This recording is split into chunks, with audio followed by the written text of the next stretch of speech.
This is a story about Joshua and an important piece of red ribbon. Joshua lived a very long time ago. He was a good man. He believed in God. Moses had been the leader of the Israelite people since they left Egypt and had headed to the Promised Land. He was 120 years old when he died on Mount Nebo, from where he could see the Promised Land, but God would not allow him to enter it. Joshua became the new leader.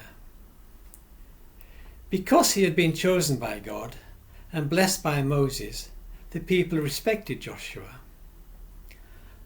After the people had properly mourned for Moses, they began travelling again and set out to begin to conquer the land that was promised to them.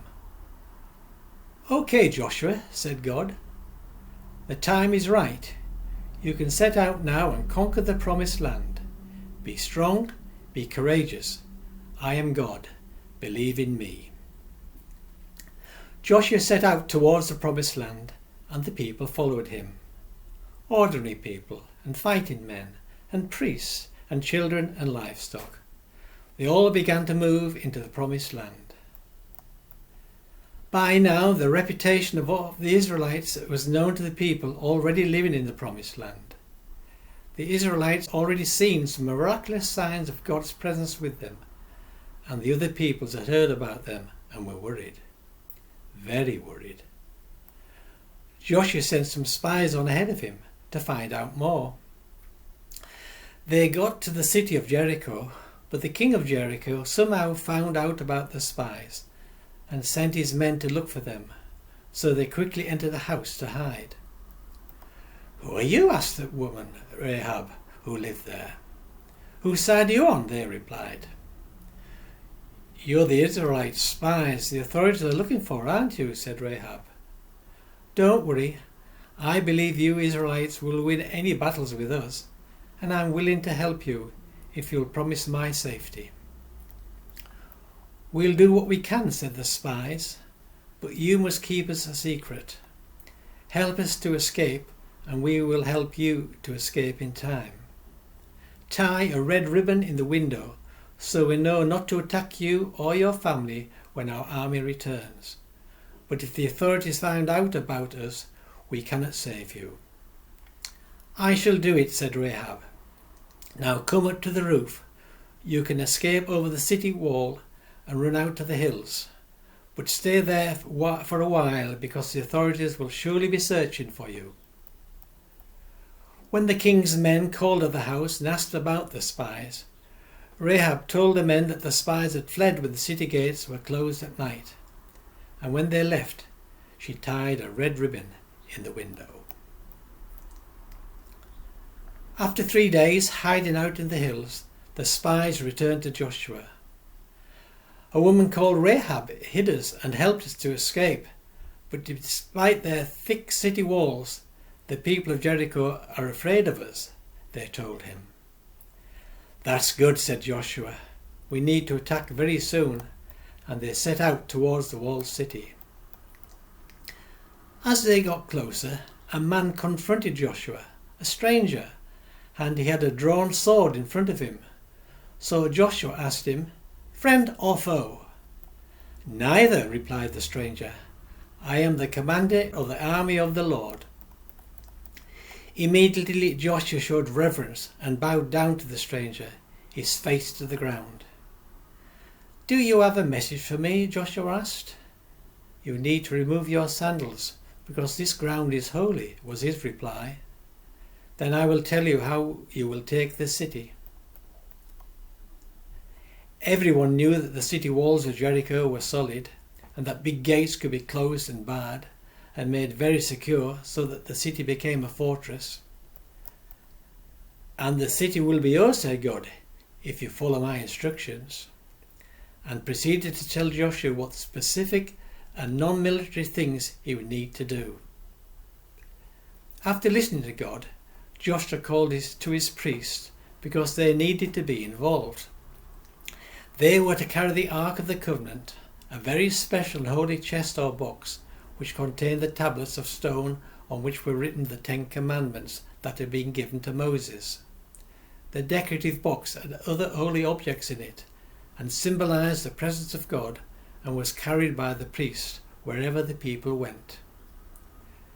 The priests carrying the Ark of the Covenant were to follow behind 7 priests carrying trumpets, who always went ahead of the Ark. There was to be an armed guard in front of the Ark, and the army was to follow the Ark in all in procession. They were all to march around the city of Jericho. The trumpets were to blow their trumpets, but everyone else needed to be quiet. Once he had spoken to the priests and the army and the people in general, Joshua told them all to be ready to set off. The next day Joshua got up early. Everyone got up early. The armed guard set off first, then the priests blowing their trumpets, then the priests carrying the ark, then the army in full battle dress, showing their might but keeping quiet. They all marched all the way around the city walls of Jericho, just once, and then they returned to their camp outside the city. The following day they did it all again. Everyone up early, the army guard first, then priests blowing trumpets, then the ark, then the army, quiet but in full battle dress. They all marched all the way around the city walls of Jericho, just once, and then they returned to their camp outside the city. The following day they did it all again. Up early, armed guards, priests blowing trumpets, the ark, the army. They all marched around the city walls of Jericho, just once, and then they returned to their camp outside the city. This was repeated for 6 days. On the 7th day, Joshua got up at daybreak, the priests got up at daybreak, the army got up at daybreak, and everyone set off. The armed guard set off first, then the priests blowing their trumpets, then the priests carrying the ark, then the army in full battle dress, showing their might but keeping quiet. They all marched all the way around the city walls of Jericho, just once, and then again, and again, and again, and again, and again. In all they circled the city walls 7 times. On the 7th circuit, the priests sounded a special blast on their trumpets, and Joshua commanded the army, "Shout! Make it a war cry, as loud as you can. God has given you the city. But make sure Rahab and her family are safe in their house, the one with the red ribbon in the window, because she looked after the spies that I sent and kept them safe. Destroy everything else, absolutely everything, people, animals, objects. Destroy the lot, totally. Don't take away anything of value. It doesn't belong to you, but to God who has given you the city." And that's exactly what happened. After walking around the city the 7th time on the 7th day, when the priests gave the special blast of the trumpets, the army shouted. The walls of the city crumbled. Then the army charged in and began to slaughter everyone and everything. The whole of the city was completely destroyed, and finally Joshua cursed the city of Jericho and anyone who later tried to rebuild it. But in the city of Jericho, the army found Rahab and her family in her house with the red ribbon in the window, and they saved them. The whole family was saved and taken outside the city, outside the Israel camp, to a place of safety, where her descendants still live today.